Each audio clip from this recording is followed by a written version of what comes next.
Bienvenue dans cette nouvelle édition du Non-Stop Info. Au sommaire, quelles actions ont réellement été réalisées par le président de la République algérien Abdelaziz Bouteflika cette année? Une question que beaucoup d'Algériens se posent à la fin de la première année de son 4e mandat, ce 17 avril. La jeunesse, une des priorités de la secrétaire générale de l'Organisation internationale de la francophonie. Michaël Jean a ponctué son voyage au Cameroun jeudi par une rencontre avec le président du Conseil national de la jeunesse.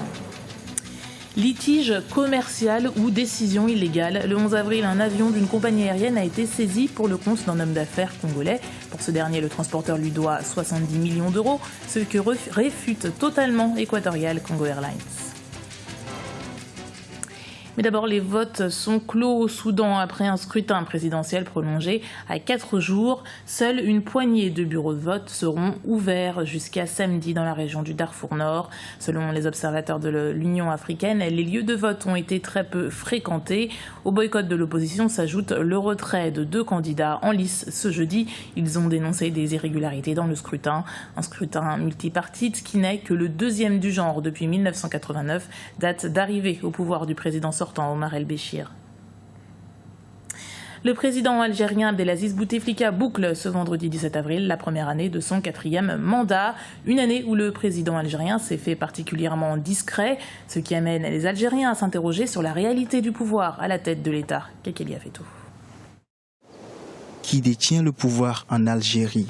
La question est sur toutes les lèvres dans ce pays d'Afrique du Nord, alors que le président de la République Abdelaziz Bouteflika arrive au terme de la première année de son 4e mandat. L'Algérie est en proie à de nombreuses menaces et les défis imposent la mobilisation de toutes les énergies du pays. Pour certains observateurs, c'est la gestion même du pouvoir au sommet de l'État qui polarise toutes les attentions. Les Algériens ont l'impression que les choses sont bloquées. Le président est absent, il ne s'est pas adressé à la population depuis avril 2014, on n'a pas écouté sa voix.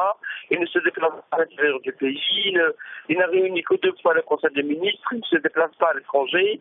Et donc, il a promis de réviser la Constitution, le projet n'est pas encore venu. Il y a actuellement les prémices d'une crise économique puisque l'Algérie a perdu presque 15 milliards de dollars en raison de l'effondrement des cours pétroliers. Il y a des affaires de corruption un peu partout. Et donc, les Algériens ont ce sentiment que le pays est mal géré. Nombreux sont les Algériens qui ont le sentiment d'être dans un bateau sans véritable capitaine à bord, en dépit de la révision constitutionnelle de décembre 2008 qui permet au président de la République de s'arroger l'essentiel des pouvoirs. Mais le président Bouteflika semble très diminué depuis son accident vasculaire cérébral d'avril 2013. Les Algériens se posent des questions. Où va-t-on? Est-ce que le pays va continuer à être comme ça, pris en otage par le président Bouteflika et par son entourage, ou est-ce que les choses vont changer? L'opposition propose une transition démocratique, propose de changer les choses, mais là on n'a pas l'impression que le pays évolue malgré les moyens qu'il a, les moyens matériels, les moyens humains et financiers. Un état de santé qui n'a pas dissuadé Abdelaziz Bouteflika de postuler pour un 4e mandat à la tête de la magistrature suprême. Plus grave, le pays connaît l'une des pires crises économiques de son histoire du fait de la chute des cours du pétrole. L'Algérie tire plus de 95% de ses revenus externes de l'exportation des hydrocarbures et importe plus de 60 milliards de dollars de produits et services. Dernier jour ce vendredi 17 avril de l'atelier sur la sécurité maritime et l'application de la loi dans le golfe de Guinée à Yaoundé au Cameroun. L'événement est à l'initiative du Centre d'études stratégiques de l'Afrique. Il a pour but de renforcer la coopération entre l'Afrique et les États-Unis en matière de sécurité maritime. Plusieurs représentants de l'état-major africain étaient présents, comme ceux du Gabon, du Ghana, du Nigeria ou encore du Congo. Des membres de la CEDEAO pour l'Afrique de l'Ouest, d'Interpol ou de l'Union européenne se sont également joints à la réunion. Et au Cameroun, toujours visite depuis lundi de Michaël Jean, la secrétaire générale de l'Organisation internationale de la francophonie. Elle est allée à la rencontre de la jeunesse. Une jeunesse qu'elle voudrait placer au centre des projets de développement initiés par l'organisation qu'elle dirige. Michaël Jean qui a insisté sur l'importance de la culture, de l'art ou encore de l'information. Un reportage de notre correspondant Narcisse Doumbé. Une francophonie agissante, une francophonie de proximité et soucieuse du devenir de la jeunesse, c'est le nouveau visage que Michaël Jean souhaite donner à l'OIF, l'Organisation internationale de la francophonie. Cette approche prônée par la secrétaire générale de l'OIF vise à accompagner de plus près les projets de développement dans les États membres. Au Cameroun, pays dans lequel plus de la moitié de la population est âgée de moins de 25 ans, les jeunes attendent beaucoup de la francophonie. Votre présence ici nous réconforte et souligne l'intérêt que vous-même et votre organisation portez à l'avenir de la jeunesse camerounaise en particulier. C'est pourquoi je voudrais croire qu'avec la bienveillance de Monsieur le ministre de la Jeunesse et de l'Éducation civique, la jeunesse camerounaise pourra bénéficier dans un proche avenir des facilités de l'OIF pour ses besoins de formation et d'encadrement dans diverses spécialités. Face à la montée en puissance des mouvements terroristes dans certaines zones frontalières du Cameroun, Michaël Jean invite les jeunes à développer des valeurs qui éloignent des discours extrémistes. Je veux vous parler de ces armes de construction massive. Et qu'est-ce qu'elles sont? Les arts, la culture, l'éducation, l'information, la sensibilisation, l'imagination, le désir de servir, la mobilisation. Appuyer les initiatives qui viennent de vous, les jeunes, qui viennent de la société civile, pour contrer ces discours d'incitation à la violence, pour contrer le désenchantement, pour contrer le sentiment d'impasse. Michaël Jean est la première femme à occuper le poste de secrétaire général de l'OIF. Élue en novembre 2014, elle a réservé ses 2 premières sorties au continent africain. Le Cameroun, qui la reçoit après la Guinée, est membre de l'Organisation internationale de la francophonie depuis le 19 novembre 1991. Les mesures de sécurité ont été renforcées au Kenya depuis l'attaque terroriste des Shebab qui a fait 148 morts le 2 avril.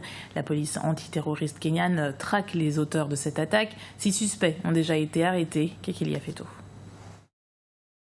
Les locaux de la police antiterroriste kenyane ne désemplissent pas ces derniers jours.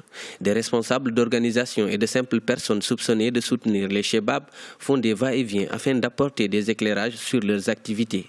Les forces de l'ordre font un contrôle strict des visiteurs qui sont minutieusement fouillés. Ils veulent savoir qui nous sommes, qui sont les administrateurs de notre société, qui sont nos partenaires. Ils veulent connaître les gens avec qui nous travaillons. Depuis le début de ces enquêtes, les autorités ont gelé les comptes bancaires de ces personnes et organisations en attendant les résultats des investigations. Le Kenya a également suspendu les licences de 13 entreprises de transfert de fonds somaliens.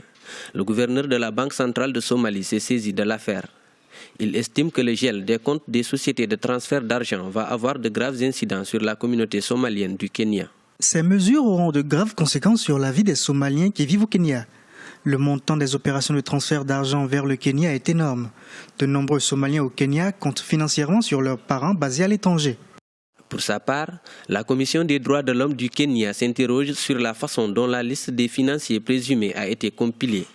Elle craint que le gouvernement ne pénalise des innocents kenyans dans sa croisade contre les financiers et les sympathisants des Shebab.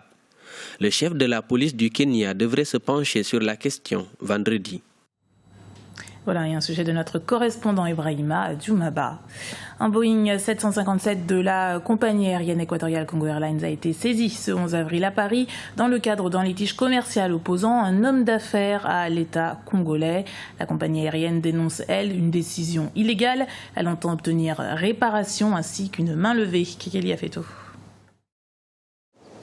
Un Boeing 757 de la compagnie aérienne équatoriale Congo Airlines a été saisi le 11 avril à Paris, en France. Une saisie qui intervient dans le cadre d'un litige commercial opposant François Odzali, patron des brasseries africaines de Brazzaville, à l'État congolais. Ce dernier serait condamné à verser plus de 110 millions d'euros à l'homme d'affaires congolais. Du côté des autorités de la compagnie aérienne, on dénonce une décision illégale. Il y a un litige entre l'État et un homme d'affaires, un contentieux qui date d'une vingtaine d'années. Et c'est dans ce cadre que notre avion a été saisi. Ce contentieux écart n'a rien à voir dans cette affaire, puisque nous ne devons pas du tout les sommes pour lesquelles cette décision de justice a été prise.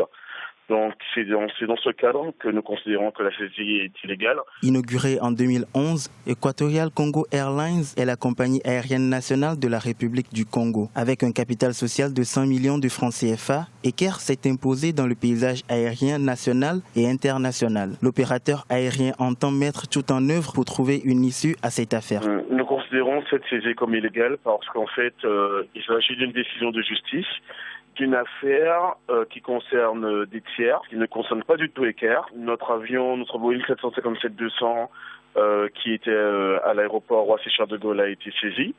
Et nos avocats sont actuellement à pied d'œuvre pour que nous puissions récupérer notre avion et qu'il puisse rejoindre notre flotte de cet appareil afin que nous puissions reprendre des activités normales sur la desserte Brazzaville-Paris-Brazzaville. Equatorial Congo Airlines emploie près de 250 personnes formées dans les différents métiers de l'aviation. À ce jour, Eker dispose d'une flotte composée de 7 appareils qui dessert une dizaine de destinations à partir de Brazzaville, son hub. C'était le journal de la rédaction. Merci de l'avoir suivi. Retrouvez dans un instant une nouvelle édition du Non-Stop Info sur Africa 24.